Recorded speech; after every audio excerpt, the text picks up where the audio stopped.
What was that?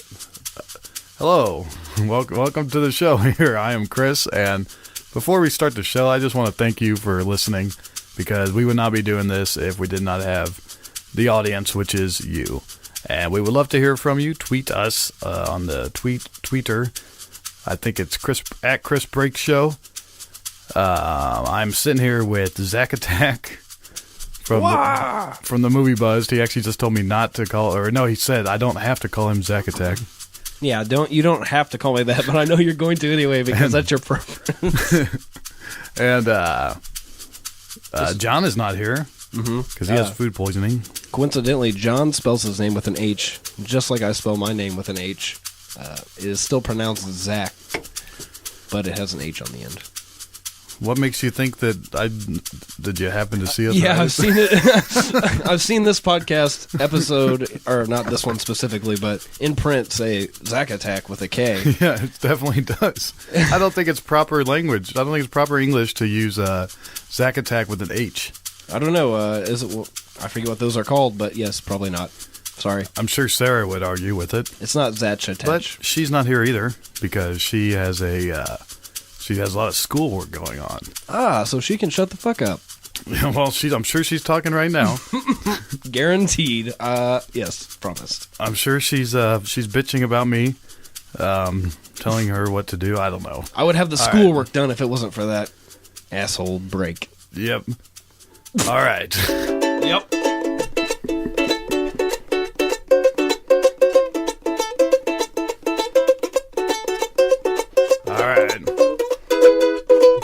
Okay, yeah. All right, this is the show I'm on. And Zack Attack. Hello, we are here. Welcome to the Chris Break Show. Thank you. Thank you for having me. Yeah, thank you for coming by at the last minute. It's not a problem. I really have nothing going on in my life except tragedy, so it's good to show up. Oh, that's sad. It's not really all tragedy. It's life, you know. There's ups, downs, what have yous. And right now it's a what have you, so, you know, here's an up. Yeah. So start this. Well, it's supposed to be an up. We'll find out by the end of today if this is an up or down for my day. I got something to tell you, Zach. I'll let you know. Okay. Oh, did you hear that? That was like a backpedal burp coming up the wrong direction. It was like a suction. It was very subconscious. I have something to tell you. I'm glad I have a condenser mic so that the detail of that little noise will be picked up. What do you have to tell me, Mr. Break? Well, Zach, I'll tell you. I experienced a first, something I'd never done before a couple days ago. You have popped your so-called cherry on this occasion. Yes, I popped a special cherry. And the cherry was wow. I got a phone call from my buddy. I'm going to call him Joe. I got a phone call from my buddy Joe on this is Friday night. No, I don't. Sunday night? Either way, I got a phone call from this guy like midnight, maybe 11. Who cares? Do these details matter? They do to me, but not to you. This guy called up, and it was a collect call from inmate named Joe. See, if he was smart, it would be, hi, you've received a collect call from, this is Joe, I'm in jail, bail me out, bye. Yeah, he actually, by the end of this story, he had called me 30 times. And no, he never got smart once and figured out every single person in the parking lot is like, oh yeah, what our guy does is he calls. And yeah, so anyway, but he never wised up to that routine. Dumb bastard. Yep. So I answered. I paid $10 to talk to him. Wow. $10? Was that just for the answer or for the entire call? For 10 minutes. Jeez. Wow. Prison really rips you off, eh? Yeah. Whether you're in it or not, you're going to get ripped off by the U.S. prison system. So he calls you? Yeah. He said he got arrested. So he was in jail. He swore he wasn't drinking. That's why I'm in jail, because I got arrested. Not because I voluntarily went in and just decided to hang out with all the people, but I did get arrested. So, in case you were wondering. Well, he's always had some alcohol issues, and he's been sober now, taking care of himself for about 3 years. That's what I was about to ask. He swore to me as soon as I answered. He was like, I was not drinking. I was not drinking. Gosh. Yeah, and he's like, my license was suspended, and I didn't know it. It's only been suspended for 2 days. and I got pulled over, and now I'm in jail, and they took my car. So was he too busy to tell you why his license was suspended, or it just was and he didn't know about it? Just take this at face value. It was because of unpaid child support, which he had. I mean, according to him, he had paid it, and it didn't go through. Like, it was like a tax. Like, he paid it off his tax check, and then it goes into different states. And I mean, yeah, after he got done talking for a couple of days, you could actually figure out, read between the lines, that he was well aware of what was going on. Right. You know, and the thing that actually he always gets me, puts a bullshit spin on it, you know. Well, early about the story, I can't believe they can suspend your license for that. I mean, I can believe it, I guess, but that's just, you've never heard, you know, you've heard about plenty of people, their license suspended, no one's been like, it's because unpaid back child support. His charge was driving on a suspended license with prior conviction. Oh, that never helps. And it was $105 he wanted from me, and he's like, if you can get me out of jail, he's like, I'm in here indefinitely. He's like, that's what they told me. He's like, I'm in here indefinitely, and my parents are not answering the phone, neither one of them, because they probably think that I'm drinking again. He's like, so, you know, if you can get me out of jail as soon as possible, I will gladly pay you double. That's not a bad deal. Yeah. The guy's I love how the guy, indefinitely until I can find $105. They won't, he said you can't post your own bond. I understand that, but apparently he doesn't know anyone except his parents and you that can scrounge up $105 to get it, or would be willing to. Yeah, it's the only number that I think he could remember. Poor guy. Poor guy. And I mean, I've always said that I never really talked to this Joe gentleman too much until he really needs something. You know, that's always kind of been our relationship. I got the vibe from, you know, like, I've definitely dealt with that sort of thing. But something's up, then yeah, you call me. But then, would it be vice versa? If you called him, he would say probably, I don't have that money, or why are you calling me? Yeah, exactly. And you know, and this time, but this time he happened to be in jail when he needed something, and I was like, dude, I don't have any money, I don't have a job. You know, I was like, my mom is sleeping, but you know, I'm sure in the morning, if I tell her, she might want to help you out because she likes you, and she's going to feel for you. He's like, oh, thank you so much. I will pay her, you know, double. You know, he just kept going on and on about that. That's not even the point, though. Yeah, it's like he just wants out. Mm-hmm. And I was like, okay, man, well, I'll call you tomorrow at 10 a.m. or call me tomorrow at 10 a.m. and find out, you know, because you can't call him. It's like, call me at 10 a.m. and I'll tell you what's going on, what she said. And I was like, just tell me where you're at. I was like, are you in? You know, he couldn't tell me anything. Didn't know where he was at, what jail he was in. I'm like, can you look around, man, you know? Was it because he was so blindsided by the fact that he got arrested in the first place, or just, you know? He's not the brightest tool in the shed, you know? Just come out and say it. Yeah. I mean, you might as well. I was trying to go a little, you know, tiptoe around that, but... Well, I'm not saying his name, but... Yeah, Joe Schmo. He knows who he is if he's listening to it. But he's... Oh, man. I'll get into that later. But okay. Well, so as I'm explaining this to him, and I tell him everything I needed, the phone disconnected.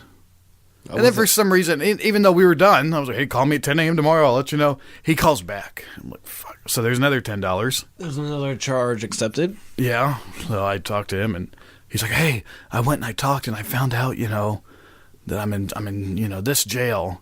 And I was like, oh, yeah. I was like, I told you that on the phone. Like, I looked it up, remember? Like, you knew what jail he was in before he did, and he went there sober. What he claims is sober, which I believe, that part of the story. And then he wants to pay you back double what you're going to pay to get him out. Yeah. That's what he said. So the next day, I wake up, and he's called me 7 times. I had 7 missed calls, and I kept ignoring them because it was like 8 a.m. and 9 a.m. I'm like, I told that motherfucker not to call me till 10. Did he leave messages? He couldn't. So by like 11 or 12, you know, I finally answered one of the calls. And I forgot that he didn't have a clock in there. And there's no sunlight. You know, there's no windows. So this guy's just losing his mind. because Where's they got my him. friend? They got him. Yeah. Where's your only friend who answered the call? I didn't call anybody after you because you said you had this. He did. And now I can't talk to you. But that's what would have happened. No, he did. And that's one thing. Jeez. Yeah, no, he was constantly calling his parents and none of them answered. But I guarantee you, if they would have answered, I would have never known about it and I would have gone about my business and helped the guy. Exactly. This is the guy. He's one of those guys that anytime you help him or try and help him or do anything for him or even just hang out with him, that's never the end of it. There's always something he needs. He's going to be at your house for 3 days. I'm going to do this for you, but then bail, or it's always something elaborate. Yeah, like he does it. Yeah, and he, last time we hung out with them. Well, you're excited to see the guy. So you just, whatever you say, yes. Like, just be wherever we are and hang out with us. I'm going to give you a ride. Like, perfect. Just be there. And then by the time it comes to him being there for that occasion, he's usually, nowhere. He's asleep, or he's, being an asshole to you, and you just don't want to hang out with him anymore. Who? Joe. Really? Oh, he's never been. I've never seen him be a direct asshole. He's just kind of a... It's not an asshole. It's just like he's oblivious to himself, and then when you get imbibed with alcohol, you kind of just do stuff you wouldn't normally do anyway. Well, he's been sober. But he's now that he's sober, all that what you're saying is I find it still true. Mm-hmm. I find it still true. Like he's like, I'm a different person now that I'm sober. It's like, no, man, you're not. You're not a different person. You're just sober now. Like you're still pretty self-absorbed. I guess that's where I was getting at, because the specific situation we're talking about, we were both involved, and it was kind of like a, see ya. What are you talking? You want to tell a story? Yeah, sure. Why not? We were out for a bachelor party of our friend. He was sober. He was, from what he's claimed, he's been sober for a reasonable amount of time now. After 3 years, 2 3/4. That's quite a while. And we go out for this, party, and we end up getting to this point where we're at a bar. We're getting ready to go to the good part of the party. The night started with him volunteering to drive. Right. No one wanted to drink and drive, and I didn't want to ask him because I know how he works. But he volunteered. I know for a fact I didn't ask him because he volunteered. I guess to drive. I did glaze over that, but yeah, that's the important part. Yeah, the moral of the story is this guy. Before we even tell the story, this guy made it a point to seek us out and say, "Hey, I'll drive. I don't want to drive my car necessarily." But if you find somebody at the car, I'll drive it. I'll drive it home. You guys will be safe. You'll be sober. You don't have to worry about anything. Perfect. I think he drove 3 different other people's car that night, and he even said at the beginning, I will hang out all night. And I'm like, are you sure, man? Because you're a sober alcoholic. Are you sure you're going to hang out with us at a bar all night long till we close down? You're a sober alcoholic. Does that sound fun? Are you going to do that? He's like, oh, yeah, I'll do that. Yeah, if it means nobody has to drive drunk, I'll do that. Okay, thanks. You're being a great friend right now. Maybe you are different since you stopped drinking. Night progresses. We even hang out at a bar for 2-3 hours. Like, he hung out. He was good the whole time. Didn't have a single drink except water or Coke or whatever. I mean, he was good the whole time. Then it's time to move to the bachelor party part of the party. And we're going, the club for the gentlemen. Strip club. And at one point, I'm sitting outside with the guy in the smoking area, because you can't smoke in bars now inside. And he's... Do you want to go? I can't. I cannot do this, Well, you said you would drive. It's not even that. Not even that you say you drive, but you want to come with your friend. It's a bachelor party. Like, can you handle this? Oh, it's not the drinks. It's not the girls. I don't have money. Yeah. I don't have money. It won't be a temptation. That's a big thing. He's recovering. You don't want to tempt the guy. Yeah. He had money. Are you tempted? No. He said he didn't have... I have the money. I just don't have the money to spend. Yeah, that's what he said. But then he was like, I guess I got a text right when I got there, and I had passes for everyone. Apparently, I forgot to mention that to him. But, yeah, I get a text like as I'm walking in saying, can I get $20 from you? And I told the guy I would give him 10, 15, 20, like, enough to cover into the club, the strip club, and then, enough to get him in there. And whatever, he can pay me back, not, it wasn't a big deal. We could get the guy in. Basically, you come in, we'll get you in. Yeah. But that wasn't the problem. When you find out the guy, that's why I have problems with, I didn't know about this or what, He knew that he couldn't handle it, but he played it off like he could. I can handle this, but no. It was the booze. It was the naked girls, it was all this. I don't. All I know is we got left without a ride, and he drove our buddy's car down there. Yeah, he drove our friends to the club. Well, the guy said, he's like, I don't. You can use my car, but he's like, I just know I'm not driving after I'm drinking. I'm not going home, with my car drunk. He's like, and I don't want to leave it anywhere scandalous. I don't want to leave my car downtown parked by itself. I want it to be safe at night. I don't want it anywhere crazy, like, for example, the parking lot of a strip club. And Joe is like, he's like, oh, yeah, no, that's fine. I'll drive. He leaves us at the bar, at the strip club. But not even, like, at the place where the guy was now in the situation of his car being left in the strip club parking lot exactly where he didn't want it, all because this guy went out of his way to tell everyone, I will take care of you, I will drive.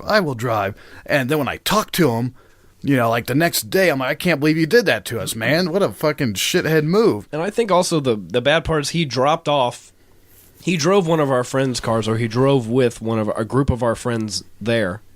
Then he dropped all of them off and then left. So he didn't even, say, hey guys, sorry, blah, blah. Oh, yeah, no, he just disappeared like a, like a jerk off. And he explained to these other friends, they at least came away with the conclusion that, they didn't know that he offered to drive or that he said it was okay. They were just like, he needs to go home. He can't handle this temptation. Man, all I know is I talked to him the next day, and he said that it was all our fault.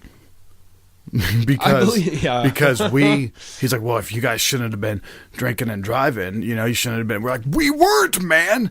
We weren't going to do that. We were going to have a sober driver at the beginning of the night, but then you said, and the whole thing is his fault. Even the guy, and he's blaming it on every single other person just because he can't see past himself. He doesn't know that he might be responsible for something. And I've done this. I've left my friend at the bar, and I knew I was an asshole when I did it, And I think I apologized to the guy later, but whether I apologized or not, I knew I did something wrong. You at least acknowledged the fact that you were an asshole. I knew that I did something wrong. As I was doing it, I said, this is wrong.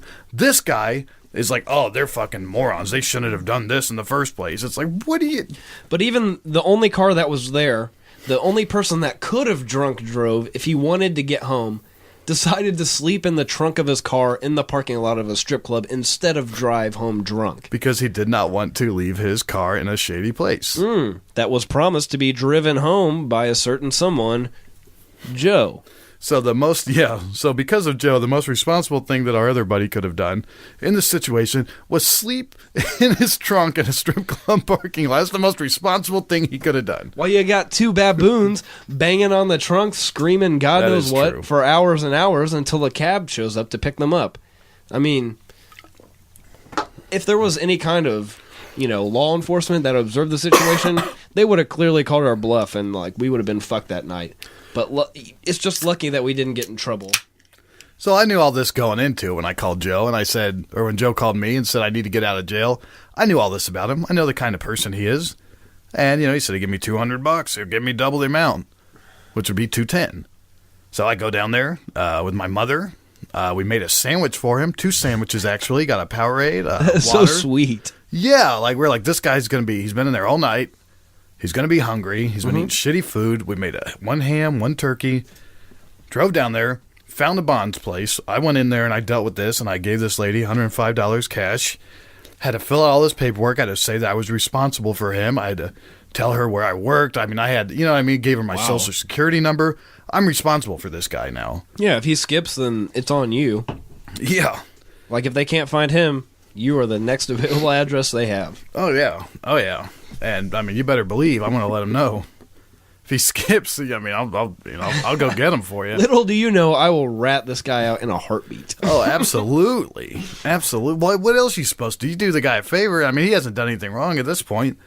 Yeah, you vouched for this guy. Yeah, I'm just explaining in detail what went along with me, my friend calling me and saying, can you get me out of jail? So think about this before you call someone and ask them if they can get you out of jail. So they don't ever show that in TV shows. The guy schlubbing himself down to the bail bondsman. Here's all my info yep. and everything. Like, in case he doesn't show up, here's everything so you can come after me. This was about 4:30, I believe.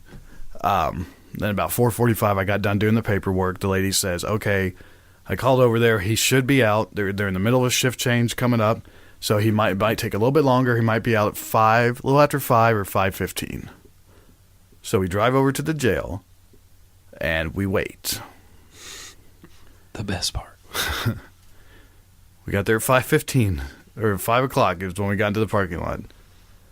He did not come out until 12:30 at night. Oh, my God. Did you wait there 7 hours? You waited 7 hours. You waited there the whole time, too? And he called in the process at 7 p.m. and was like, did everything go through? Were you guys not able to do that? And I was like, no, man, we've been out here for 2 fucking hours. Like, we're sitting here waiting. Nobody told me anything. I'm like, okay, so, that's another $10. And, I'm sitting there in the parking lot. Had to drive all the way down there. Are you going to reimburse me for this $10 charge every time we talk on the phone? Yeah, so then it gets so bad. I guess that's unnormal, or that's not normal, for that to take that long. Yeah, unweird. So then it's abnormal. It's a little abnormality on the bonds situation. So then the bonds lady comes to the parking lot, and she's like, are they screwing my guys? And she's all mad that they haven't let any of her people out. And, when you're sitting in the parking lot, you make friends just like you would anywhere. You're talking to everyone who's there waiting for their loved one, or stranger, or kind of friend, just someone who called them. And it came down between us and this girl whose brother was in there for pretty much beating up his girlfriend. And and she's like... And she knew who we were waiting on. We had told her, and she asked us. She like right before this guy, and and Joe calls me again, but yeah, $10. I didn't. Yeah, I didn't answer that time, and he's a fucking idiot, man. I didn't answer the last time because it's gonna be $10. It's like you're about out. It's 12 o'clock, man. Like, you're coming out, and stop being a pussy. I just need a familiar voice to talk to. So then this girl is like, she goes, what is your friend? She's like, you said your friend was in there for driving on a suspended license with prior? And I was like, yeah. And she goes, well, I just talked to my brother, and she said there's a guy in there that she wants us to give a ride because he said he doesn't have anyone to pick him up, and he's getting out. And he said that he's in there for driving on suspended with a prior, and he seems like a nice guy, and he needs a ride. And I'm like, what the hell? Like, what the fuck is wrong with this guy? I just talked to this guy. How big of a fucking moron are you? Like, I'm out here waiting for you. Like, I'd signed a bond. I put my name on it. Like, I can't leave if I want to, because after I pick him up, I have to take him directly to the bonds office. The last thing I'm going to do is not give you a ride. Yeah, like, what? Yeah, so you can go get in more trouble, like, yeah. So, yeah, he's a fucking idiot, man. So then he gets out, and... we run up to him, with the car, and we're like, get in. He's like, what are you guys are here? And I was like, yes, we're here. We told you. What do you think? We told you we were going to be here and then we're not going to be here? Like, what is wrong with you? He goes, well, I wouldn't be here. I would have left. It's like, wow. It's like, well, thank you. Yeah, fuck you then, man. Like, fuck you very much. Get your ass back in jail. I shouldn't have come picked you up in the first place. But the guy was just he eats a sandwich. He might have shown a little bit of gratitude. Drinks his fucking Powerade. Yeah.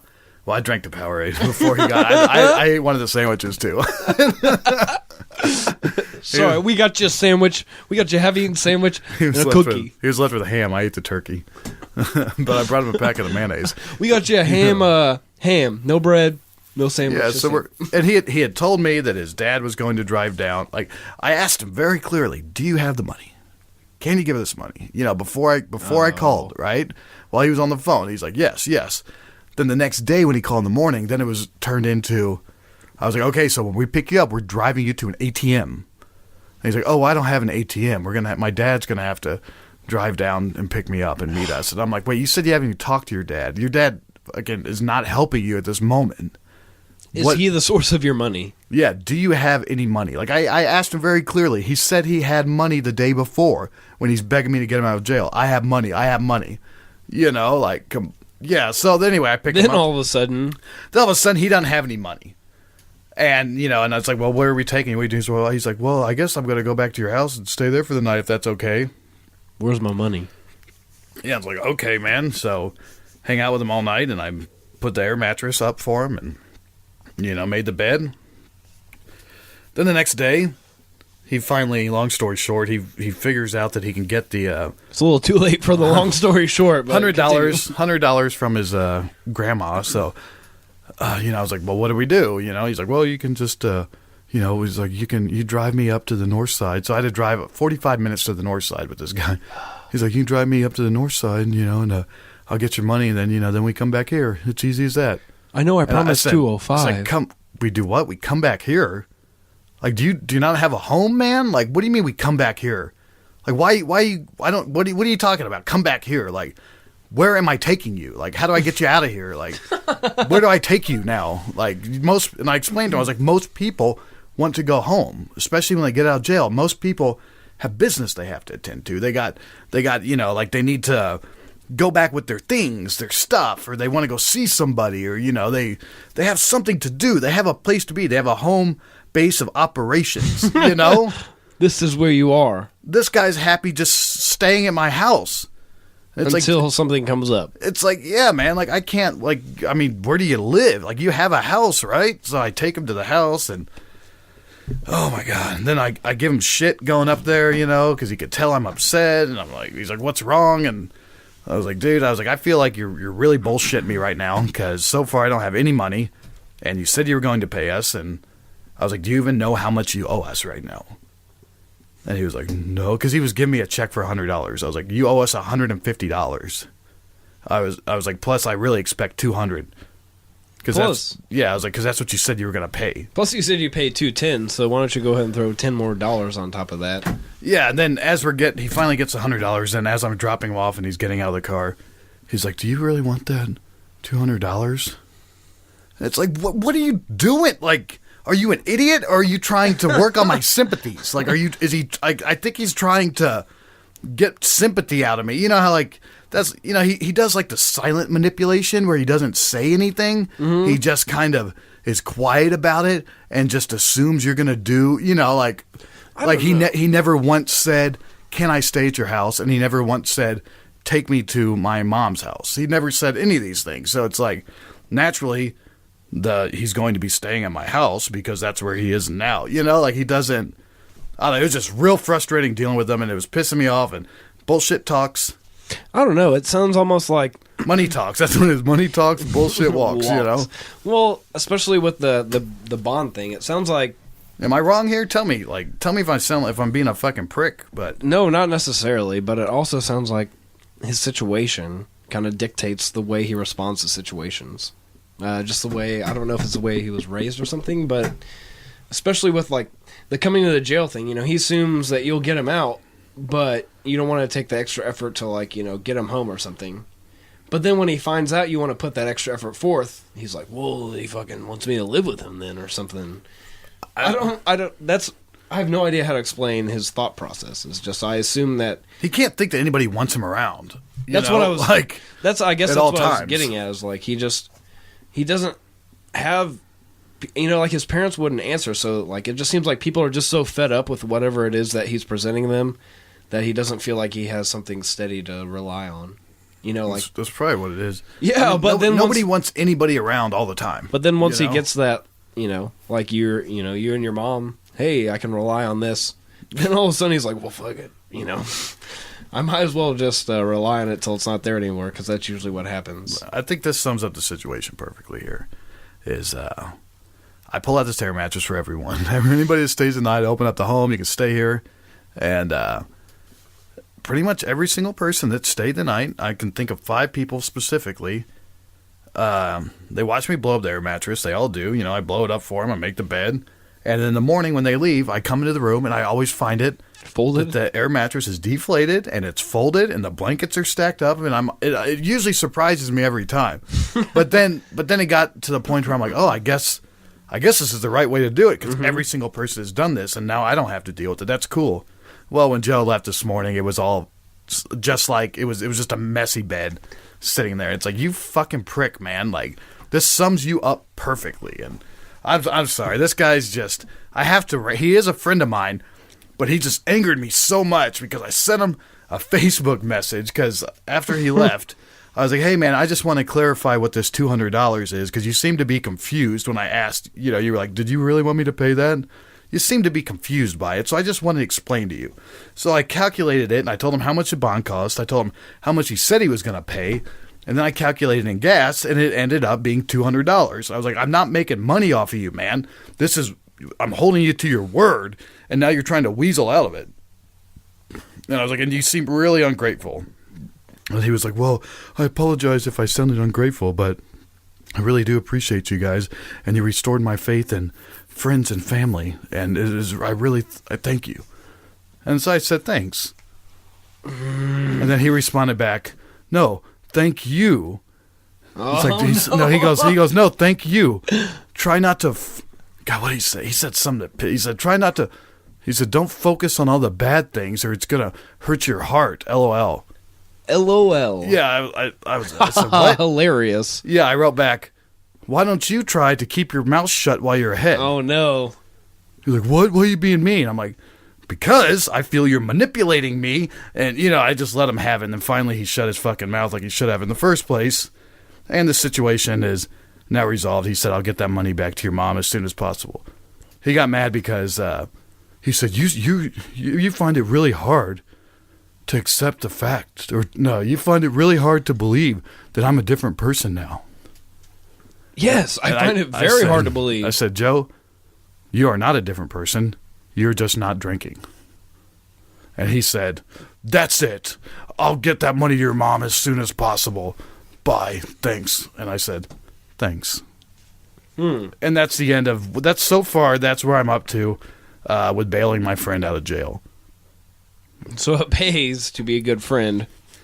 I said a few episodes ago, man, that anytime I hear a story about somebody trying to help out a friend, they always end up getting fucked. And I really hope I don't get fucked, but this guy, Joe, is definitely the kind of guy that'll fuck you and think that it's your fault. And I'm done. I just wanted to get that off my chest because he really aggravated me. So he got half the payment in. Yeah, half of it. Half the payment. But I guarantee you he probably thinks that he doesn't owe the rest and that I'm being a jerk. It sounds like he's already justified that. Or he's like, okay, well, I paid the bond to get out, and that's all that guy needs, even though he waited here in the parking lot. Yeah. I mean, I wrote him, I said, sir, you don't understand. Like, you seem to be incapable of understanding how much you inconvenienced us and, how much we helped you. Like, we really went out of our way to do you a favor, and now it seems like you're just being a little bitch. And, yeah, that's it. Somebody, I don't want to talk about this anymore. Oh, well, it's okay. What do you got? I was just going to say it reminded me of when I got arrested. And it was kind of the same thing, but he's been arrested before. But when I got arrested the first time, it was anybody I could get a hold of to get here and get me out of this place, like, just show up and help me out. Like, get me out of here. And that kind of caused a little confusion, but it wasn't anything like that where someone had to wait for me. That was a fluke. Yeah. No, this was more or less like, I'm getting arrested, I'm calling this person, they don't answer. So I leave a message, I'm getting arrested. Then once I get to jail, I call someone else and they answer, hey, I'm in jail, come get me out. And they come get me. And then the person that I left a message was on their way as I was leaving the jail. Oh. Could have been worse. No, because it wasn't, Did anybody have to pay any money? It's not some epic story, no, because we had our paychecks and the bail bondsman. It was some, he was like, oh, you're good. It was just it was just real loose. And then, but by the time it got to the actual court process, then that's when it started getting a little shady there. I hope my name is cleared of whatever this bond. Like, okay, when do you think I'm up? Like, when am I not responsible? Because he's got to go to court, I think, tomorrow. Well, that's the whole, you're tied to this guy. For how long? Until this is resolved. You're probably tied to this guy. If he has to show up in court and doesn't, you're the first person they're going to call, other than him. This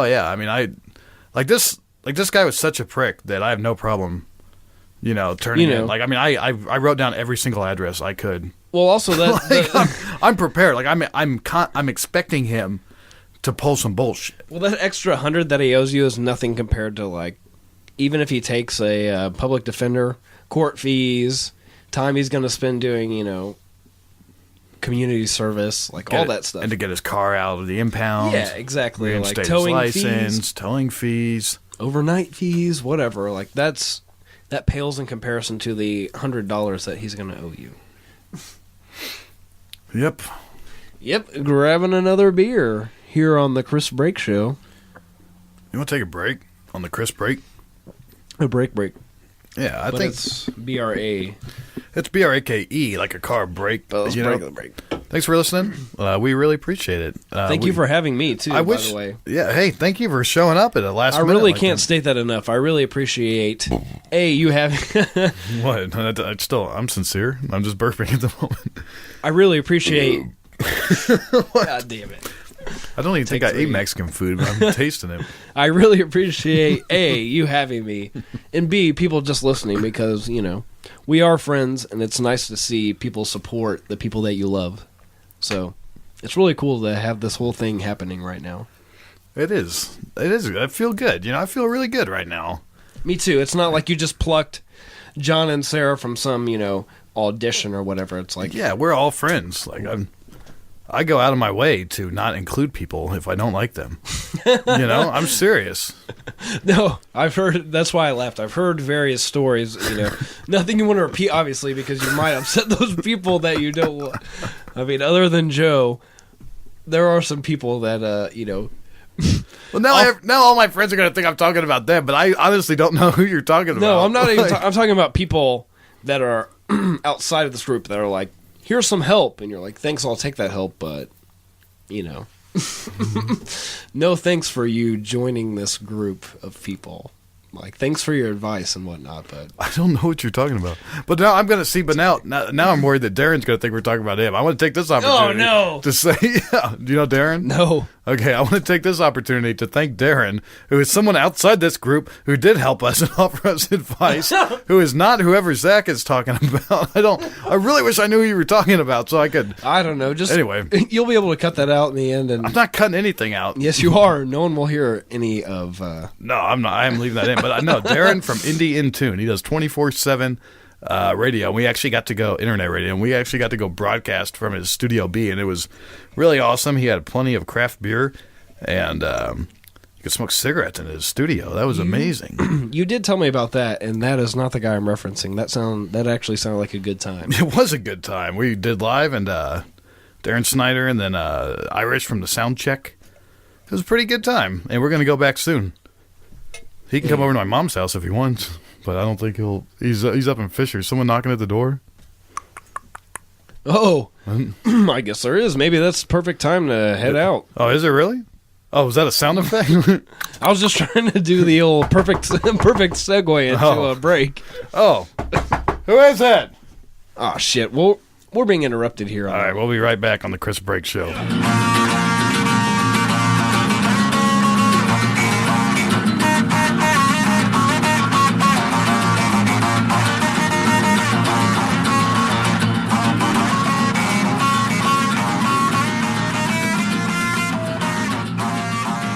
All right, we're back. Woo, we're back. How you doing, Zach? I'm doing very well. How are you? Pretty good. You have a good weekend? Anything crazy happen? I had a weekend that was very monotonous Did you have to work? Yeah, that was basically... That's where I was going. Until I worked I have 2 jobs. I worked a second job this weekend. And I had a problem. There, sir. Oh, the dreaded second job. Yeah. The required second job. The first job, The second job, POS. Piece of shit. What do you do? What line of work are you in with that second job? They call it slinging pizzas. I deliver people sustenance. You slinging that dough? Yeah, basically. Slinging that dough. They call it slinging dough. I take people food and they eat it and they live, and then they're not appreciative because I provide them with life. It's horrible, but it's a good way to look at it. Yeah, it is. It's one of those things like I love helping people, so I'm taking people food so they can eat and live. You give them life, so to speak, I suppose. But regardless of me giving them life, the last delivery I had this weekend take it to a guy down the street. It's not a big deal. The only problem is he paid with a credit card. So, last credit card, order of the night, you got to call him up. You got to say, hey, they're shutting down the store. If you want to leave a tip on your credit card, you need to tell me now so I can add it in there and bring it to you. It's not a big deal. So you have to ask the guy for the tip before you provide the service. Pretty much. You don't... I had a job where I had to do that on a regular. I'll get to that in a second. Well, you present it... That's the thing, though. You present it to them like it's, it's a choice. If you want to tip on the credit card, you should tell me now. But if not, it's fine. If you don't want to leave a tip, if you don't want to cash, nothing. Like, it's fine. But if you want to leave one on the card specifically, tell me now. How do they phrase it? You just say it like that? The way I say it, I call them and I say, this is your driver. I'm on my last delivery. We're closing the store. The machine's going to be closed down. If you want to leave a tip on the credit card, then I would have to know now so we can add it before I leave. So, yeah. It's kind of one of those. The way I worked at a job where we had to do that, we didn't have a tip line. We had a job that was all tips, but we didn't have a tip line on our credit card machine. We have a tip line. So you'd have to, and before you would run it, because you get charged every time you swipe it. So we would have, before we run the card, I would have to walk up to the person and say to them, would you like me to run it for just the $20? Oh, no. That's the downfall, because my day job is at a bank, and we've had that where they want to deposit, $1.58. You're like, so you just want to... They give you a 20, and you're like, so you just want to do $1.58, but that's what gets you. What do you mean, just want to do $1.58? Just? Like I just have $1.58 to spare? I only have this much? Oh, you say that at the pizza job?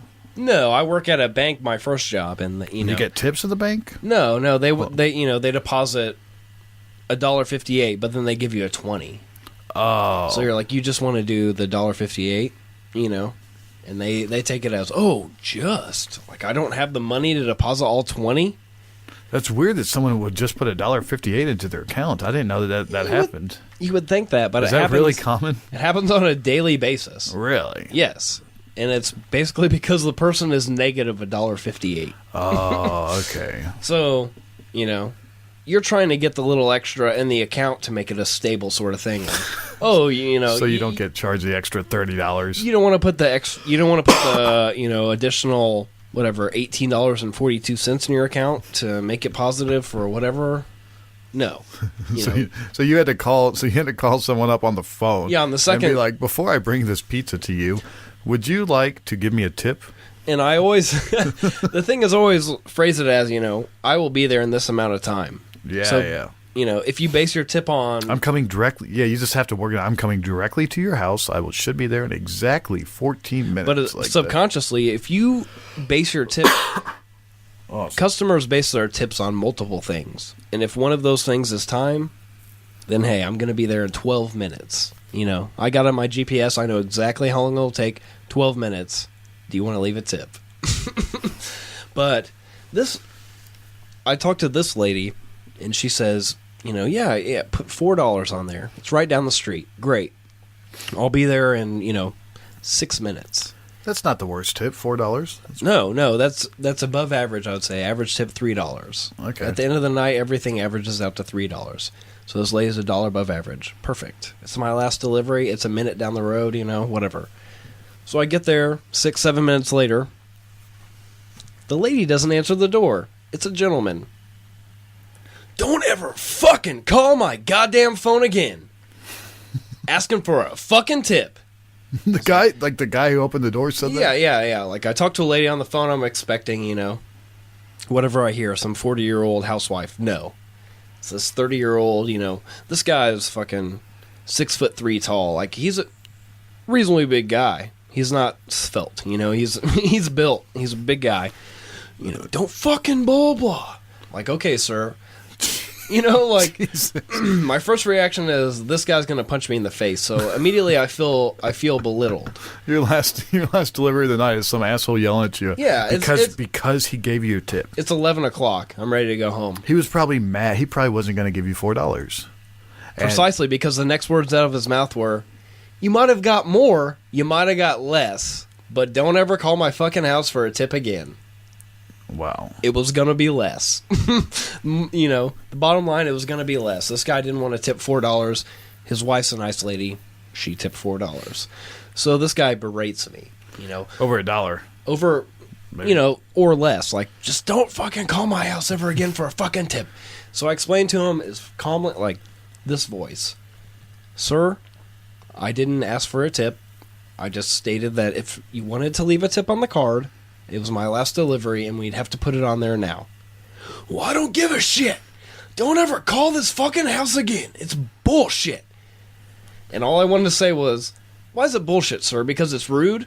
As rude as somebody just yelling at someone randomly you know, like..." That's a really good point. Oh, like, I just wanted to ream this guy, you know, but all I could do was apologize to him because I felt like the entire time the guy was going to lay me out. Like, unexpectedly. That's, you know? yeah, that's insane. Not that I wouldn't have fought this guy back or something like that, but just that he would just sucker punch. He would just get so riled up that he just wants to blast me in the face. He was smart because he did it afterwards. But I mean, like, because I always tell my mom, I'm like, you can't disrespect the person who's making your food unless they've already put it on your table. You can't give them any attitude. That's a good point. Can't give them any attitude whatsoever. And my mom has this way of, like, giving somebody a little bit of attitude or being snarky with them without realizing she's doing it. And I'm like, oh my God. You're belittling this person. You don't even realize it. Like you're having a passive argument with them, and it's not going to help any situation. Now this guy already got his food. Do you put? Because I've always wondered this about pizza places. Can you put a note in there like, "Hey, this guy's a prick"? Like, do people do that? That's a good question. No, but what do you mean? No, there's no computer. You can't put it in there, but the way it functions is like this customer would see this note the next time it pops up, sort of thing, you know. Like if you wanted customer would be on the receipt. Yes, it would be on the receipt, like, you know, Prick McGee or something like that. But what they don't understand is that, you know, the employees talk. So the next time you're going on a delivery, 4 out of 5 times somebody's going to say, "Hey, this guy tips $10, or this guy's this or that." Yeah, make him first or make him last. Guaranteed next time this guy gets a delivery, yeah, you know, he's going to be last. So like, not only show this guy last, but by the time you get there and it's an hour and a half after he ordered, tell him you got a flat tire or something. Like, just draw it out. Wow. Like, this guy's a prick. Like, literally when I left this guy's house, I went to my car and I sat there and I wrote down this guy's address. Like, oh, man. You know, not that I'm going to go over this guy's house, but it's just like, remember this guy. Like, if you deliver there, if somebody else like, remember this guy. Yeah, like, you know, someday he might come out in his pristine, brand new truck that's covered in white paint. Yeah. But, you know, I can spread the word around to everybody at that store. Like, this guy, you know, like, yeah. But see, then you have to make the choice, you know, deep down in your soul. You know, like, do you want to punish this guy's nice lady wife, or? Because she seemed like she was nice. I had this address in my car, and the initial thought was, I'm going to record this. I'm going to go back to this guy's house. You know? Oh my God! It's I'm not proud of it. It's just the natural response. Like, this guy totally belittled me, and is in my capacity as like an employee. I'm technically this guy's employee. You know, like I can't respond to him negatively. But what he doesn't know is that I'm a human being, and I'm going to fuck his shit up. It'll hurt him, but you know, it won't hurt. Like, see, that's why you be nice to people, because A, it feels good. And B, you're not going to get anything out of it except fucking pain and misery. Like, and you're going to do it like, I got this guy back, but then he's going to be pissed off, and it's just going to be a continual cycle. He might go beat his wife because somebody just egged his truck. And she was the nice one. Like, she was leaving me a tip, and now he's beating her ass because I fucked his truck up or something. Did you know, this is the story I've read, that, who was it? Was it Joe DiMaggio who was married to Marilyn Monroe? Is that his name? Yeah, it was, Yeah. The only reason I know that's Wonder Boys, but yes. Go ahead. Boys. Oh, that's a great... Michael Douglas and Tobey Maguire. That's a great... It's Francis and Joey McDormand. Potter. Joey Potter's in it. Yep, and Francis McDormand's in it. Yes. Oh, that's an awesome movie, man. That's the closest thing. That's like... That movie is the only thing I can compare that movie to is The Big Lebowski. Like, it just reminds me of The Big Lebowski. There's not really too much of a plot. It just happens. It's funny. It's got kooky characters, and it's kind of intelligent. Yeah, it's Seinfeld-esque, where it's like not much is going on, but the not much is going on Robert is Downey Jr. incredible. Yeah, yeah, he's amazing. You know, Luis Guzman is in that movie as well. Hold on. Sorry, I was taking a drink. Didn't mean to have dead air. But the story is that Joe DiMaggio beat his wife's ass right after he realized that she posed with her fucking dress being blown up by a drain spout or whatever that thing is called. That vent on the ground. Mm-hmm. Yeah. The drain. We all know that iconic picture of Marilyn Monroe with her white dress. Yeah. Supposedly the story is Joe DiMaggio beat the shit out of her that night because that was unacceptable. And that's why she was fucking President Kennedy. Right? Did you hear that? Well, I don't want to go into Kennedy, but you know that guy. But there's some woman who just came out like saying that Kennedy, she was like his secretary. It was all over the news. Like, it wasn't 60 Minutes, but it was something like that where Brian Williams, I don't know. Anyway, they interviewed this woman. She just put a book out. And she was talking about she was the intern for President Kennedy and was just describing in detail how she used to have sex with him while he was married and how there was some scene they kept talking about where she was like in the pool with Kennedy and like the advisor or some other guy was on the other side of the pool and Kennedy was like, I want you to go over there right now and blow him. And she did. That's the story. It's not as funny if you don't do the voice. You gotta I can't do a voice. Go over there and blow him. Ooh, I don't know that voice. Boston. I don't really know much about Kennedy. Fucking socks. I know what I'm sold, but hold on. Imagine Ben Affleck in any movie you've ever seen where he's in Boston doing an accent, and that's working for tips is fucking hard, man. Like that really, because I did that for a while, but yours, like being because I did valet. I'll go ahead and say it. Working for tips humbles you is what I need to say. It really does. I feel that every person in America should be required for 2 years to work at a job where it's customer service, like McDonald's or, where you just have to, like, give in. It makes you not as rude. Well, see, that's the thing. I feel like when you're a pizza guy, you don't really have too much wiggle room. Like, to me, that seems like one of the worst tip jobs to work because you don't get to make an actual connection. Like, you don't get to get one-on-one contact with the person who's responsible for how much tip they're going to give you. So you don't get to connect and make them realize that they want to give you money because you're a cool guy, It's just as much as, I guess, a valet. Like, it's that, it's that minute to 3 minute long conversation where it's like, how are you this evening? Sign this. And then you get that little window where you either bullshit with the dog, you talk to the kids, you make that impression. Like, just like valet, you get... Nah, I'd have to say, man. I'd have to say with that valet, there's like a million tricks, just to butter someone up, and it's a little bit different because like you see, it's somebody is giving you their car, and they want you to take care of it, so they're more likely, if they like you and trust you, then they're more likely to give you more money, like if they see that you're taking care of their car. But it's hard to tell. I think at least there's a comparison and it's hard to tell. Like, some people are just going to tip what they want to tip, what they know is right, what they think is correct, And then there are some people that you make the impression on, They'll allow you to earn that tip. And I think that's the direct comparison is that, in any tip job, there's just going to be people that, they trust you with their food. I mean, you're bringing them their food. You could fuck with that real bad. But see, they're going to tip you regardless. Some people decide. I do, man. I always, no matter what, like, first of all, I don't let a pizza guy look in my house. Like, I don't know the pizza guy. I don't trust him. I don't even really like a pizza guy coming to my door. like I shut the door behind me and I come outside. Like I'm uncomfortable with some random guy coming to my door, and I already have the tip set aside regardless. regardless of if it's an hour or if it's 10 minutes. Like, I have the tip. I don't even care what they look like. So I was saying, I don't care if it's a guy. I don't care if it's a girl. You're one of those guys. Although that Chinese place down the street has an incredibly beautiful, like, kind of scenester chick, you know, like not even a Chinese girl. And anytime I see her, I always, you know, I guess I do give her an extra dollar. Like, well, I got this $5 set aside, but in case it's her, here's an extra one on top. Yeah, hey, that's my number written on the back. Let's make it an even 6. I got a 6 for you. Maybe we can make it an even 6'9". Now 6 is as big as I get. Thank you. I'm here all night. Yeah. So thanks for listening, guys. I don't know what's going on now. I think we got some Ask Dale J. Gordon coming up later. That is a fact. Pepperjack. Is that a real thing? I'm spilling. I just you don't know. You're here. You can see me, but he did just. You dribble. cannot see me.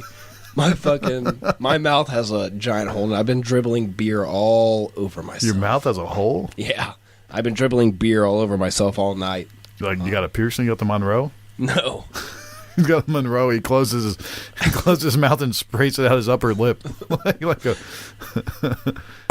That's the sound it makes. It kind of made me uncomfortable. I can't do it. It kind of made you a little more comfortable. Jesus. You're having I want to apologize to the listeners right now. You're having a little Dr. Pong Fungy PTSD ASMR. It's autonomous sensory meridian response.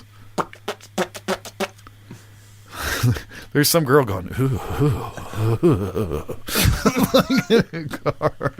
feeling it's going all down her spine. Some guy or girl. It's okay. No, it wouldn't be a guy. It's a girl going. Yeah. Guys don't act that way when they hear the word moist, you know? When girls hear moist, they get a little moist. When you hear the word hard. Moist. Hard. Moist. You like that? All right. No, honestly, that made me a little moist when you did the little, the lip pucker. Moist. Oh, the surround sound. All right, we're having... That's double action right there. We're having too much fun. Listen to Indy In-Tune. We should be... If we get around and send them stuff, they will be playing our podcast. That's cool. We're going to send them clips. I haven't told this guy yet, but I'm going to send him clips of our show, and it's going to play. It's going to have him put them in with the songs. So, like, this is the best way, dude. I put it on my podcast. Did you not hear it? Yeah, every couple hours you're going to hear a clip from the Chris Brake Show on this guy's, show, like a best of. He doesn't know it yet, but it is going to happen because I'm going to send him to him, and he's only got, what does he have? A couple thousand. Well, no, he's got like 3 days worth of music, I think he said. Nice. But I bet that's got to get old. Hey, this is a good idea right here. I'm going to help this guy out. If you are a local musician in Indianapolis or even just the state of Indiana, this guy, Darren Snyder, runs Indy In-Tune, and he really needs more music. I'm saying personally that he needs more music because he doesn't have enough of it, and it seems kind of limited, I only knew a couple. I knew Brad Odom. I knew that guy. He was on there. But, I'll be honest with you. I didn't really like much of the stuff that he had. Not that, it's not his fault. He doesn't make the music. But, if you're a fucking crazy awesome band in Indianapolis, you should send your music to Indy In-Tune. Go to the website and do it because Darren needs it. There are plenty of ways to be promoted this day. There are plenty of ways to be promoted this day and age, and I think one of the best ways now is podcasts because they're coming huge. Their podcasts are becoming huge. It's just a new way to present yourself. We're just one, like in the sea of millions. Exactly. there are so many choices that getting your music onto a podcast could only make it more accessible. First of all, I want to thank you for listening to this because, like I said, this is one out of a million podcasts, and you're taking the time to listen to this one, so that's cool. That makes you one of the coolest people I fucking know. But yeah, this guy, it's not just a podcast. It's 24/7, like live streaming internet radio. And sometimes he just punches in. Like we were over there and he was playing. It's been going for 7 years, just the streaming internet radio. And it's all Indianapolis. It's pretty cool. You should check it out. And you should get your stuff on there if you're a local musician. But he'll just drop in. You'll get his podcast on Sundays and stuff like that. There's like 7 different shows. I might have made that number up. In fact, I know I did. But he goes live too. So when you're listening to it every once in a while, it'll just pop on, and he's like, "Hey, I'm sitting here in Studio B with the cast of the Chris Brake Show," and then you get 3 hours of insanity coming at your face, and I kind of like it. It's like public radio, like public access, where you don't know. Like I was saying on the show, I really love 91.9 because you never know what you're gonna get. Really, we're unpredictable. Yeah. They are. WITT, Zionsville. And I've never heard the show, but that's literally what it's like. You on WITT, you hear some French new wave music, and then you hear some Bill Cosby stand up for 15 minutes, and then all of a sudden you hear Air, and like you said, you hear Air the band, not Air, not Dead Air, no Air. But then you hear one of your favorite songs from the most obscure artists that you like that you've never heard before. That's what happened. I heard the band Air on there, and it blew my mind because it was one of my favorite songs ever. You know what my dad's been hearing a lot? Because I turned him on to that, and he was like, "Man, I was listening to that, and I heard Bill Wilson. I heard fucking Bill Wilson." I don't know who Bill Wilson is. Man, I only know him because my dad loves music, and he was, I don't know if he was born and raised in Indiana. And Bill Wilson was a guy in the 70s. He had this album called Ever-Changing Minstrel. And we got a couple vinyl. I don't have Ever-Changing Minstrel, but I have one. I think it's self-titled. Maybe it's called Made in the USA. Screw the Ayatollah, have another Coca-Cola. Made in the USA. Yeah, but they play this guy. And I guess they just finally like this guy's so obscure he does not have a Wikipedia page. Mm-hmm. And but he's from Indiana, and they play. He died maybe 15 years ago, and maybe 20 years ago. I don't know, but they play his music on there, and he was like a big deal in Indianapolis. Nice. A long time ago. Well, if you don't mind, before we go, I'd also like to plug our show a little bit, even though I did at the beginning. I did the top of the show. Did you? I did say Zach Attack from Movie Buzzed. I hope. If not, you can go back and listen to it and tell me if I'm wrong. Oh, okay. Well, then never mind. We won't plug our show. No. We will. Hey. In case you didn't hear it at the beginning of the show, we have Zach Attack from Movie Buzzed sitting in. Right. We don't have an actual show online by the time this show will be up. But we will shortly. We do have an Instagram and a Twitter. What's your Instagram? Instagram is just Movie Buzzed. Buzzed. It's all one word. But Twitter is also movie_buzzed. Ooh. I know. The underscore throws you off. It's because there is another show, Movie Buzz. Uh-oh. But it's all, the Hollywood movie buzz sort of thing. No, ours is, get fucked up and watch movies with your friends, which is a little more fun. But the show will be here soon. There has been some technical difficulties. There's been a lot of people actually asking about it. Like I've been getting contacted. Yeah, there have saying been I've some. Searched on iTunes. I cannot find the Movie Buzzed. Where is this Movie Buzzed? Where is Movie Buzzed? Zach, where is Movie Buzzed? There have been some technical difficulties that involve life, but it is ready to go. We did a photo shout today. All right. Yeah, we got some cover photos. You get Jake Ginther? Yes. All right. Yes. The Jakester has taken some photos. They may be semi-nude, they may be not, but they are semi-nude. What? So yes. And wait, hold on. Okay, go ahead. I think I caught what you were throwing out there. No, you're fine. We took some promo shots, semi-nude. If you're interested in that sort of thing, check them out. They will be up soon. But the show has not actually been posted online yet. It will be soon. There have been some technical difficulties, as I've been trying to explain. But excuse me. Yes, but the show will be up very soon, and that's what's good. I like how I fixed your microphone at the very end of the show. So, Movie Buzzed will be up soon. Movie Buzzed will be up very soon. I'm sorry. Wow, you probably did fix this mic at the very end of the show. Yeah, I know. God damn it. But yeah, we have a show up soon.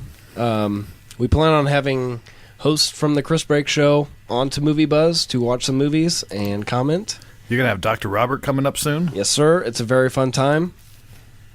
We will have it up soon, and they will be available for everyone.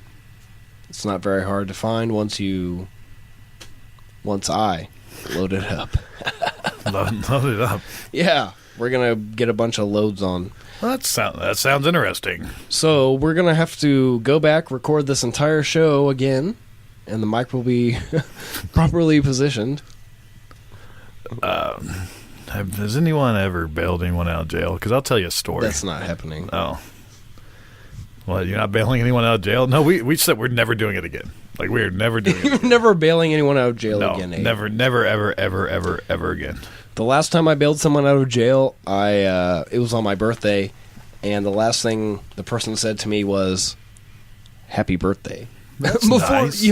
Before they went to jail. Oh. Yeah. Like, happy birthday, I'm going to jail now. Fuck you. So it makes you feel like a big person to send someone to jail. It's not my fault. You didn't send someone to jail. No, he sent himself to jail. But regardless, whenever you try and get someone out of jail, it's always a haggard situation where you're calling, finding out when they can be released, how much it is. Like you said, they're calling you. It's really a haggard situation. Well, I think ours was pretty, like that. Now, knowing that they're in jail, I'm like, okay, I got to get them out. What do I do? And then waiting for them to get processed and all that shit. Now, ours was just, hey, I'm in jail. You can just come get me whenever.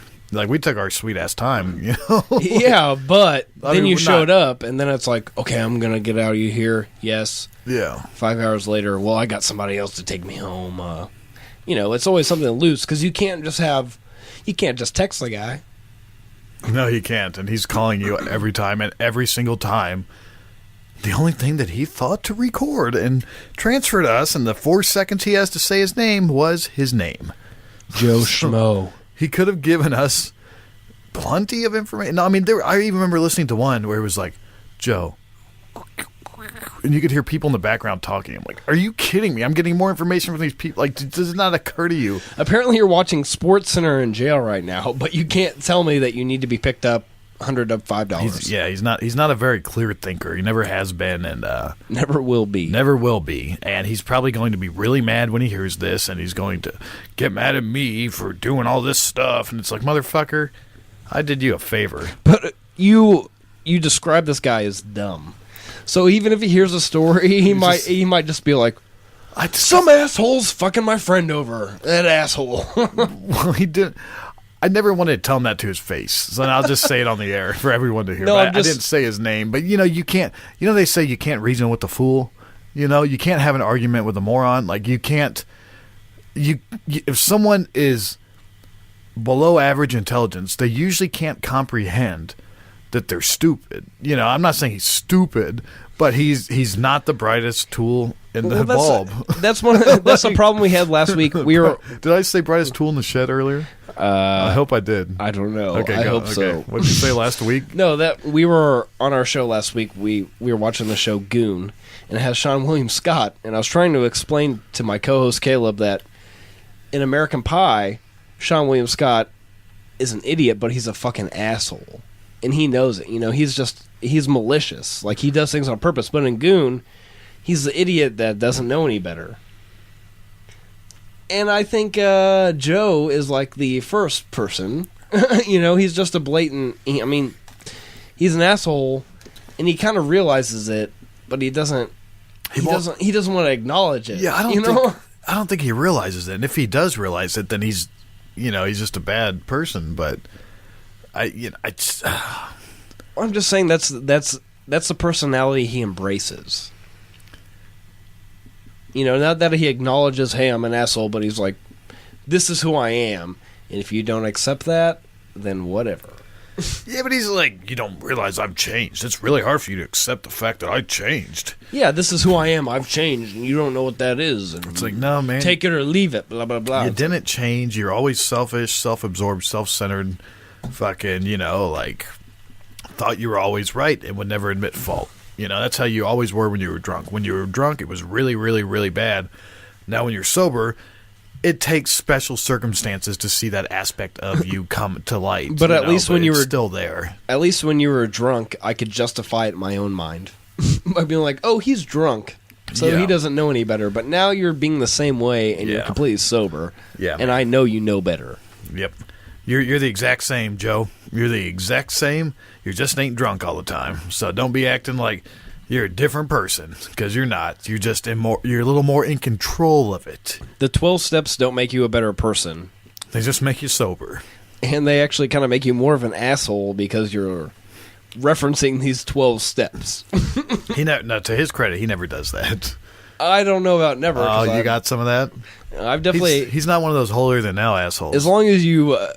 if you quiz the guy about the 12 steps, he'll definitely school you on that shit. Yeah, but he's never seen... He tells me I'm not an alcoholic. He's not holier than thou unless you prompt him. And then he's like, well, let me tell you. Like most people, it's like they don't want to... Like, like if you're drinking, they'll usually tell you that you're wrong. Or when they quit doing all that, they'll tell you, how bad it is and all this stuff. He's not preachy at all, and I'll actually even lay down. It's like, I think I might be an alcoholic. He's like, no, you're not an alcoholic. And that's why you want to embrace the guy. You're just like, you're not judging me. That's perfect. Yes, you understand. But then that's just because he wants you to bail him out of jail. But then you know the way he is. All right. Well, that was the show with Joe. With Joe and the Zack Attack. The show about Joe, starring Zack Attack from Movie Buzzed. Chris Brake from the Chris Brake Show. One of these days we'll have Caleb on here from Movie Buzzed as well.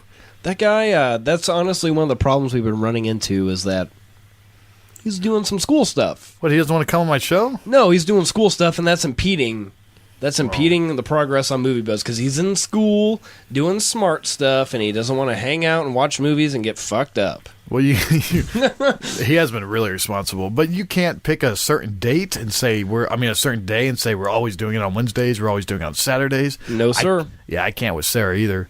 Nope. But I don't think I don't blame that all on her. That's how it operates because stuff. It's like, okay, I work a second job, so hey, I get off at 11 on Friday. Does he at least explain it to you though that he's not showing up, or does he tell you why? It's not like a not show up. It's like I'm free this time. Are you? No. Okay, well then we'll figure out another time. I always get like, hey, we're doing it Wednesday, and I get okay, that sounds great, and then the day before, oh hey, I can't make it, or no phone call. Like my throat is scratchy. Yeah. No, it never ends up like that. It's just like, I'll tell the guy to... Communication's key in any successful project, be it work, school, or play.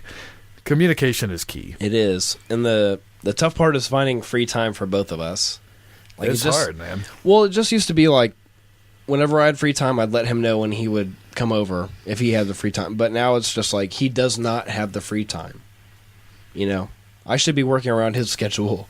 But... That's not how it works. Why not? It's not how it works. What? Why not? You're putting your foot down? You're not working around his schedule? No. It's that I have 2 jobs as well. Okay. And there's no set schedule to work around because we're both fucked right now, is what it boils down to. He has too many priorities. I have too many priorities. So I sit down and edit when I have free time, and he never has free time. That's how we operate on Movie Buzz. But when we do get together, it's pretty incredible. Yeah, well, that was your guys' thing. You always sat around and watched movies or at least got fucked up. Yeah, like the past, we'd hung out. We lived in if you didn't know, we lived in the same neighborhood for 10, 12, 13, 14, 15 years. I mean, 10 to 15 years. I did know that. That's when I hung out with Caleb and not you. We lived in the same neighborhood for 10 to 15 years. But we never really hung out together because he was a couple of years older than me. When you're 5, 7, you don't want to hang out with the younger kids. You want to hang out with your... So you guys go back. See, that's how these podcasts are. We're all friends. Like on Indy In-Tune, the guy was like, he thought it was strange that we all knew each other from, a long time ago. And I guess that Irish guy was there. It was the first time Darren had even met him. But we like to keep it local, really local. Extremely local. Yeah. But that's how it happened. I mean, we sat around, just like you and John, I'm sure. You guys sat around and talk. I mean, you chat, you know. Dad and I never really hang out. Like, but then we still, like, Sarah, like, I don't see Sarah ever. But like, I never did. Like, I don't hang out with Sarah. Like, she comes up for the show and then she leaves. Like, I never hang out with her. It's not necessarily like you hunt, but the way you got nothing to say. The way you do the show is the way you hang out. Yeah, You know, you just kind of... We like each other. Well, it's like Caleb. It's like I've never... When I see you for a show, even if I haven't seen you in 2 months, it's like we never have not hung out. You know, it's like I saw you yesterday. It's just super easy to get back into it because you know the people so well. Yeah, there's no beat skipped. Exactly. There's no, you know, Robin Quivers has cancer. I don't know. Sorry, I was talking about that earlier. That is sad. We'll talk about that off the air. Go look it up. Robin's all better now. She is, and God. Howard Stern is, you know, completely caring and loving of her, and only wants her to be better. And she's the queen. Well, yeah, but not only that, but the guy, you know, just like on the show, you put on a facade. Like, this guy, he fucking loves her. You know, he's a caring, loving Howard Stern. He's a sensitive individual, but on the show, he's fucking, let me see that vagina while we throw roast beef at it, sort of thing.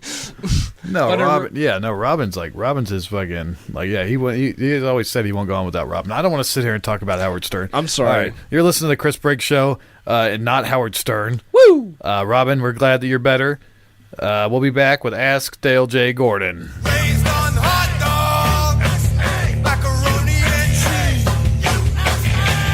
Fat from American girl, bought a digital camera. All right, we're back, and it's that moment. We have Mr. Dale J. Gordon on the line. And, Zach, is there anything you would like to ask him? Please. Dale, what happened today? Today was one of them different types of days I haven't had in a while, Zach. Today was one of them low-tone days, like low rumble. You know, old super poverty's come and scraped my knees again. I had to pay the big house rent. My man got responsible. I had to pay his big house rent. And I look at the bank, and the bank don't like to process stuff right away. It looks like, make it look like you got more money than you don't got, you know.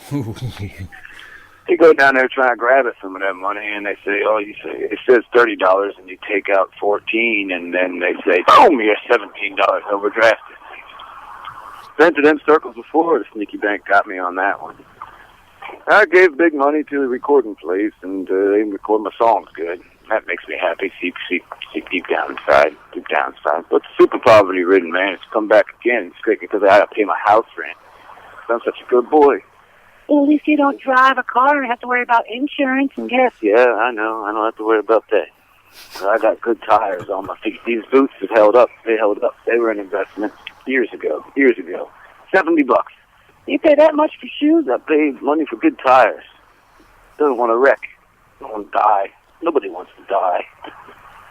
There's a lot of cars driving around, and everybody's swinging through the drive-through of the fast food establishment. They're all gnawing and talking and laughing. And I'm a little bit moped. But I ain't moped because of poverty. I can eat rice and beans. I've done this before. I'll buckle down, tighten the belt. You know what I'm talking about? You know what the big problem is? That, oh, man, I get a day off from the whole job. The job is dragging me along. Well, the job is dragging me along. Got to pay money for the bus, people. Oh, man, pay big money for the bus. But the big difference is when I'm ready for a beer, I'm ready for a goddamn beer. And right now I'm deciding whether or not I'm going to take that march and spend some money that could be food later on beer that'll make my head feel better. You know what? Do you know what fucking drinking does to me, man? You know what it is? I get the same feeling from getting fucking drunk that everyone around here who has good credit has. You know, it's that rest assured feeling. There are no problems. You are provided for. That's what intoxication is, man. It's the illusion. It's the illusion of abundance and freedom and heightened energy. That's exactly what it is. That's the definition of intoxication. Lots of things are intoxicating. Females can be intoxicating, can't they? I want to feel like this forever. I don't ever want to stop touching you. Can we sleep with it inside you? Can we just sleep? I just want to sleep with it in. You know, and all that shit.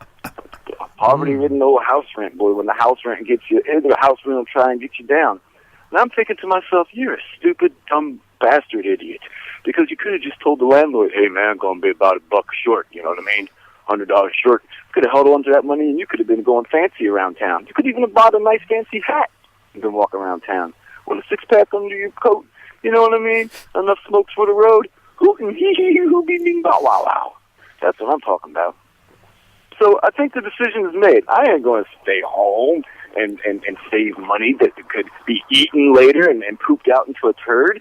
I'm going to go down there and to the place I belong, just the same way as a frog likes the swamp, you don't like the sea, you know what I mean? Because he's a creature of mud and dirt and dankness. That's me, man. I need to be at the fucking bar and the dim lights and the people all intoxicated, that dark, viscous, ethereal realm of the little underworld people. That's where I belong. That's where I'll be happy. Not staying over here with these birth control lights, goddamn fluorescent light bulbs. So the message is, make sure you pay your house rent, people, because you got to pay your house rent. Pay your house rent and everything else. Then you can decide what you're going to live on. Or you could do it the other way around, which is spend your money irresponsibly and tell the landlord, I got you next week. Peace. That was Ask Dale J. Gordon coming at you. I've definitely had, you got to tell the landlord every once in a while, I got you next week. I've never had the luxury of being able to do that, because all the places I've stayed, it was like a corporate. Mm-hmm. Is it called corporate housing? It was one. Yeah, it was an apartment complex. That it was like the fifth. The fifth is your late day. If it's not in by the fifth, you owe $50. Yep, exactly. But each day. I did live one time where I had the old, landlord lives 2 houses down. Ooh, that's plus and minuses on that. No, yeah, but one of the pluses is, let me get you. I got you 500 now. Let me get you the other 160 next week. There, usually worked out, but yeah, the minus is far away the pluses. Like, hey, I'm busting in your house whenever I want. What's up? I'm here. Oh no, I thought you meant busting in. Like, no, like, hey, I'm your landlord. Ding dong. Hey, I'm here. Oh, you got coke sent out? You got, Well, I mean, that wouldn't necessarily be the case, but if he did show up and there was cocaine sitting out. Oh, I thought you were talking about sugary carbonated beverages. Oh, no. No, you were going for it. Oh, straight for it. I might as well have called it heroin. But, wait, hold on. No. No. So you're saying that you had the female protagonist of the story? No, the ingenue was not there, but cocaine was. No, if the landlord showed up and was like, "Hey, I'm here for whatever reason to check on something." Oh, we're drunk as fuck, but the guy would have to come in to see what was going on. It's his property.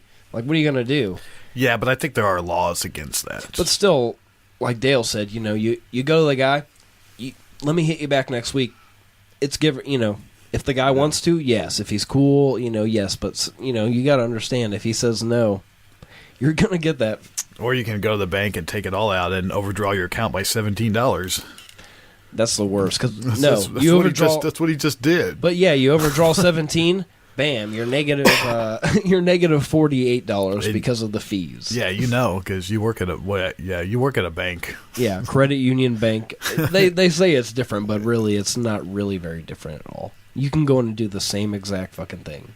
Except apparently you own part of a credit union. I like the word union. That makes if you're a good old boy, the word union, like I'm part of a credit union, sounds a little better and safer and more unified.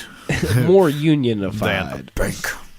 Because everyone hates the banks, but they love unions. Yeah, regardless. If you go into one of those two, you're going to pull something out, your statement's going to show you pulled something else out because you had a fucking fee. Zach Attack, you might know the answer to this. Tell me, what exactly is the teachers' credit union? Why does it have teachers in front of it? Just a random name, or are there actually teachers involved? Do you actually know the answer to that? Well, I don't know the precise answer, but my guess would be from what we do is we have these groups called SEG groups. SEG groups? Yes, S-E-G. SEG, okay. And it's these specific groups that can join the credit union because of their status. Like, you work at this company, or you're part of this union, or you do this sort of thing. Like, that's how I assume that's how teachers is. Like, you're a teacher, you're come join our credit union. Like we pander specifically to teachers. Anybody can join this credit union as long as they fall under these guidelines, but specifically we want teachers here. We all, like there's an IU credit union specifically to pander for people that work or attend Indiana University. Really? That's like anyone can join it under specific circumstances. You can pay a fee to join or whatever, but they're seeking the people that work or are members of Indiana University. Chris, that's real interesting.